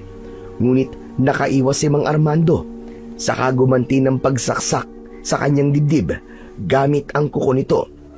Bumagsak sa sahig si Gabriel kasabay ng pagbulwak ng dugo sa kanyang sugat. Namimilipit siya sa sakit kaya't nahirapan siyang tumayo. Kitang-kita niya na sumugod dito si Honesto. Matapang nitong inatake ng sipa at suntok ang kalaban, kasabay ng pagpapakawala nito sa kamay ng malabolang apoy na liwanag. Lahat ng yun ay tumama sa katawan ni Mang Armando. Bumagsak sa lupa ang pinuno ng aswang, kasunod naman ng paghilom ng sugat sa dibdib ni Gabriel. Mabilis siyang tumayo at hindi niya hinayaang muling makabangon pa ang kalaban. Magkakasunod na pag-atake ang kanyang ginawa gamit ang malabolang apoy na lumalabas sa kanyang mga kamay. Nasunog ang kalahati ng muka ni Mang Armando. Pagsisisihan niyo ang ginawa niyo sa akin! Papatayin ko kayo! Halos manlaki ang mga mata ng magpinsan nang biglang magbago ang anyo ng pinuno ng aswang. Naging mas mabagsik ang muka nito. Humaba ang braso at binti. Nagkaroon ito ng kakayahang gumapang sa batong dingding ng kuweba. Pinagtulungan nilang atakihin ang pinuno gamit ang kapangyarihan ng kani-kanilang mga mutya. Ngunit mabilis itong nakakaiwas sa kanilang pag-atake. Sa muling pagtalon ng nilalang sa kanilang kinatatayuan, ay mabilis itong kinagat ang braso ni Gabriel. Biglang nanigas ang katawan ni Gabriel dahil sa laso na taglay ng kagat ng aswang na bungis-ngis. Samantalang si Honesto naman ay patuloy lamang sa pakikipaglaban sa pinuno. Gabriel! Gabriel, sumagot ka! Ayos ka lang ba? Huwag mo akong alalahanin, kuya. Sige, labanan mo lang siya. At huwag ka magpapakagat sa kanya. Habang abala sa pakikipaglaban sa pinuno si Honesto, maingat na pinalabas ni Gabriel ang kanyang kapangyarihan sa kanyang mga kamay at idinikit ang liwanag sa kanyang sugat. Madiin niyang inilapat ang kanyang palad sa kinaroroonan ng kagat ng aswang. Malakas siyang napasigaw habang namimilipit sa sakit. Parang unti-unti nitong tinutunaw ang lason hanggang sa tuluyang maghilom ang kanyang sugat sa braso. Nag-iiyakan ang mga biyag dahil nakita ng mga ito ang paghihirap ng magpinsan. Sa muling pagtayo ni Gabriel ay nakita niyang sakal ng kulay pulang usok ang leeg ng kanyang pinsang si Honesto. Bigla siyang nakaisip ng isang plano. Sakalin mo rin ako ng kapangyarihan mo! At nang makamit mo na ang tagumpay na sinasabi mo! Kung may anak ka, kadidirian ka niya, kasusuklaman ka niya, dahil sa pagiging halimaw mo. Kaya ano pang hinihintay mo? Gawin mo na! Tumigil ka! Sila ang naging dahilan kung bakit ako naging ganito. Namatay ang asawa ko dahil sa kalupitan ng mga taong ito. Namatay ang anak ko dahil sa pinatay nila ang asawa ko. Kaya pagkatapos ko kayong patayin, isusunod ko naman ang mga biyag. Ako naman ang hahatol sa kanilang mga buhay. Kung buhay ang anak mo, hindi ka niya matatanggap bilang ama niya. Dahil halimaw ka, salot, aswang nakampon ng kadiliman. Sinadya ni Gabriel na galitin ang kalaban upang siya naman ang sakali nito. Iyon ang kanyang plano. Mabilis siyang tumakbo papalapit sa kinaroroonan ng sakal pa rin na si Honesto. At nang tuluyan na siyang makalapit sa kanyang pinsan, bigla niyang naramdaman ang pagsakal ng malakas na enerhiya sa kanyang leeg. Mainit yun na tila ba nakakapaso. Naramdaman ni Gabriel ang pag-angat ng kanyang mga paa sa sahig. Sa kanya, pinilit abutin ang kamay ni Honesto. Nagdikit ang kanilang palad, kasabay ng paglagablab ng malakas na liwanag sa kanilang mga kamay. Naramdaman ng kalaban na tila may mali sa ginawa ni Gabriel. Sige lang! Huwag mo kaming bitiwan! Dahil unti-unting hinihigop ng kapangyarihan namin ang lakas ng iyong kapangyarihan! Hindi! Hindi ito maaari! Hindi ko matanggal ang kulay pulang usok sa leeg nyo! Dahil hindi magtatagal, mawawalan ka na ng kapangyarihan. Kaya honesto, gawin na natin! Sa pagbibigay ng hudyat, pinagsama ng magpinsan ang kanilang kapangyarihan habang sakal pa rin sila ng kulay pulang usok. Nakakasilaw ang malaalitap-tap na ilaw na bumalot sa buo nilang katawan. Kasabay ng pagpapakawala ng dalawa ng malaking apoy na tumama naman sa katawan ng nakatayong pinuno ng aswang na bungisngis. Bumagsak ito sa saig ng kuweba habang nagkikisay na nakatirik pa ang mga mata. Bumagsak din sa saig ang magpinsan habang hawak ang sariling leeg. Nagbago ang anyo ng kalaban, nawala ang pagiging halimaw nito at bumalik sa anyo ng pagiging tao. Nilapitan nila ito at sinipa sa katawan. Napatihaya ito ng higa habang hinahabol ang sariling hininga. Ito na ang katapusan mo! Sabay na itinaas ng magpinsan ang kanilang mga kamay para patamaan ito ng liwanag sa kanilang mga kamay. Ngunit dumating ang kanyang amang si Mang Sergio kasama ang umahangos at pawisan na si Lolo Gastor. Namumutla ang labi na biglang napasigaw ng malakas si Mang Sergio. Wag! Wag niyo siyang papatayin! Napatigil sa ginagawa ang magpinsan at nagtatakang napatingin sa gawi ni Mang Sergio. Nagmamadali itong lumapit at pinagmasdang mabuti ang nakahigang si Mang Armando. Si Lolo Gastor ang nagulat nang makitang may sugat sa muka at dibdib ang pinuno ng aswang na bungisngis. Nahuli na tayo ng dating, Sergio. Nagawa na nilang talunin ng aswang. At ilang minuto lamang ay tutunawin na ng liwanag ang katawan ni Armando. Tay, bakit po? Bakit nyo kami pinipigilan patayin ng halimaw na to? Sinundan ni Mang Armando ang tingin ni Gabriel sa bagong dating na mag-asawa. Naluluwang napaluhod si Mang Sergio at napahagulgul ng iyak habang nakatingin sa kanilang dalawa ni Honesto. Tong, teka, bakit po kayo nagkakaganyan? Bakit niyo po iniiyakan ng halimaw na yan? Diyos ko, Honesto. Talaga mapagbiro ang tadhana. Minsan ay taksil. Dahil ang iyong ama na si Armando, asawa siya ng kapatid kong si Salvi, ang iyong inang nagpakamatay dahil sa panlalait ng mga tao. Narinig ng mga biyag ang sinabi ni Mang Sergio, kaya hindi na rin napigil ng mga ito ang hindi maiyak.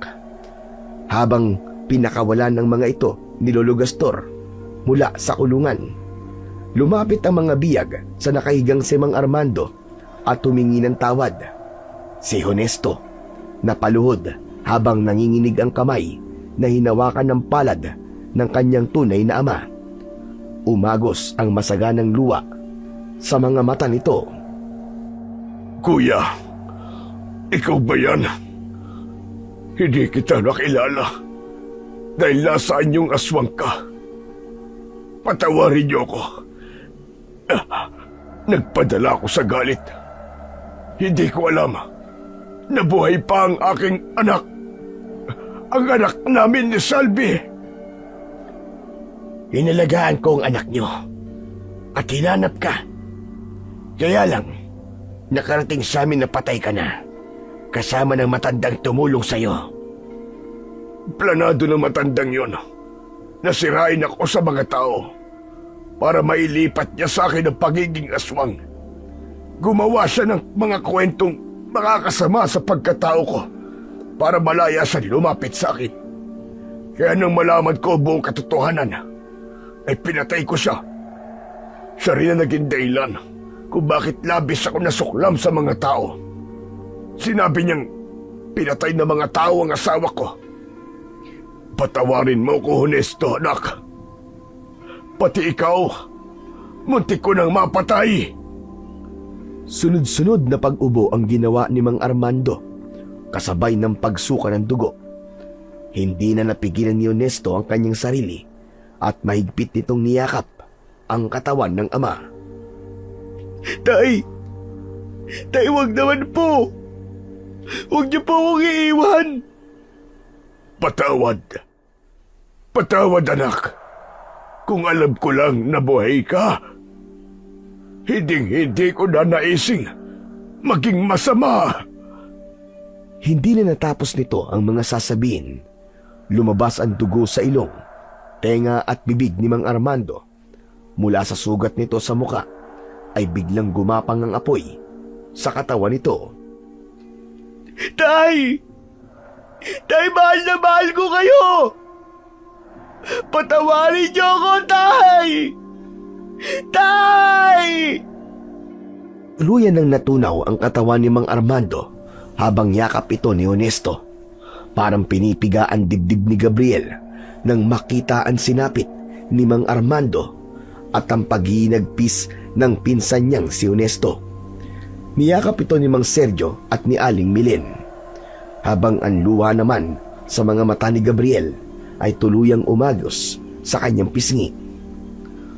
Matapang niyang pinagmasdan isa-isa ang mga taong naging dahilan ng paghihiganti ni Mang Armando.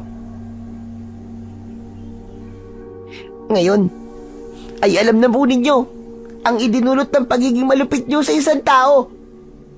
Ang panghusga at kung ano-anong maling paratang nyo sa tiyo ko ang naging dahilan kung bakit po siya umabot sa ganito. Ikinalulungkot namin na nangyari sa iyo at sa ama mo, Honesto. Kaya sana'y magpakatatag ka at magmistulang malaking aral para sa inyo ang mga nangyaring ito. Ang inaakala nating maliit na problema ay kaya palang magwasak ng buhay ng tao. Tanggap ko naman pong wala na si tatay. Hindi ko lang po matanggap na kami pa naging dahilan ng kamatayan niya. Hindi ko man lang po nakasama ng matagal ang tatay ko. Kahit hindi niyo napatay si Armando, may isang tao pa rin na magtatangkang pigilan siya. Siya ang pumili ng kapalaran niya. Kaya wala kayong kasalanan. Pinili niya maging masama at labis na nagpadala sa kanyang galit para magiganti. Sa lahat ng mga maling nagawa niya, ito lamang ang nararapat na kaparusahan para sa kanya. Dahil kung hindi yun mangyayari, ay sigurado kung marami pang buhay ang mawawala. Nagsimula nang umalis ang mga tao hanggang sa naiwan ang magpinsan at si Lolo Gastor, habang sina Aling Milen at Mang Sergio ay nauna nang umuwi sa kanilang bahay. Si Honesto ang naunang nagsalita habang nakatingin sa lugar kung saan nahiga ang kanyang ama. Gabriel, ipinapangako kong kailanman ay hindi ko pipiliing maging masama. Hindi ako matutulad kay tatay na naging kampo ng kadiliman. Kuya Honesto, alam kong nagawa lamang yun ni Tio Armando dahil sa matinding galit. Tama si Gabriel, Honesto. Kapag nagpatalo ka sa galit, ay makakagawa ka ng masama hanggang sa marami ng madadamay. Maraming salamat. Muli ako nagtagumpay sa pagpili sa inyo. O paano mga bata? Ako'y magpapaalam na. Kapag kailangan nyo ko, alam nyo naman kung saan nyo ko matatagpuan. Ang mutya po na nag-aapoy na alitap-tap, kukunin na po ba ninyo? Hindi na.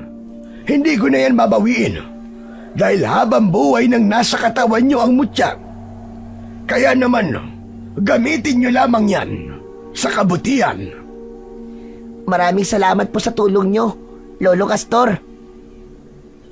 Pagkatapos magpaalam, ay naglaho na ang matanda.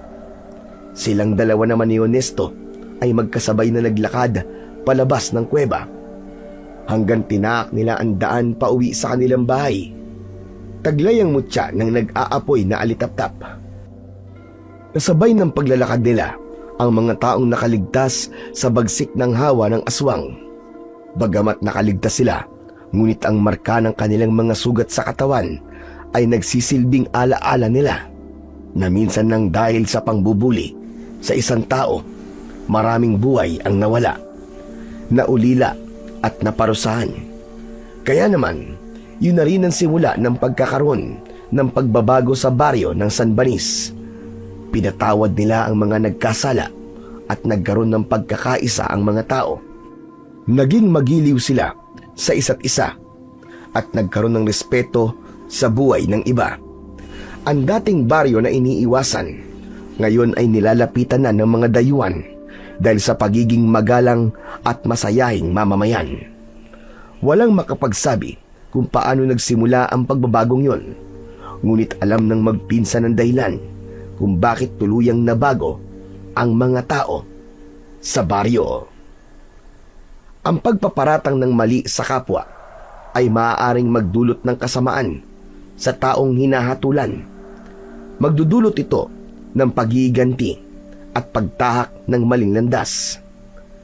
Mapalad ang taong nagpapakumbaba at hindi nagpapatalo sa tukso ng kasamaan. Kaya mas piliin natin ang maging mabuting nilalang upang ang buhay natin ay magkaroon ng katahimikan. Tanggapin ang presensya ng Panginoon upang hindi ka magkamali sa iyong daan na tatahakin.